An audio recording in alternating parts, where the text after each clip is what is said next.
What are school governors saying to you right now? Well, they're telling me that they've never had it so bad, and that staff in their schools are at breaking point because they are really, really struggling to balance the books. In fact, many of them are budgeting to be in the red this coming academic year.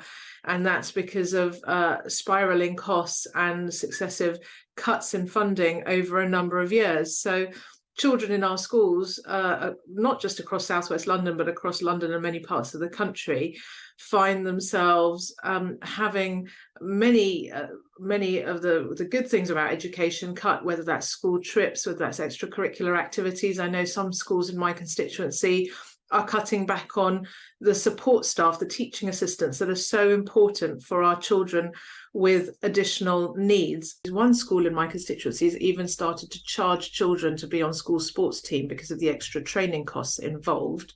And parents are being asked to buy many of the basics, Amazon wish list for glue sticks, for paper, for new furniture. Some of my schools are telling me we can't afford to do routine maintenance, and that just stores up problems for the future. We know that there are many crumbling school buildings right across the country. There was a recent report by the National Audit Office that showed that there are many crumbling school buildings. Now, the problem is you're just going to make that problem worse if schools can't even afford to do routine maintenance, and we've got buckets in classrooms catching leaks. So what I hope is that Gillian Keegan will agree to what the governors are asking, to meet with them and hear about their concerns.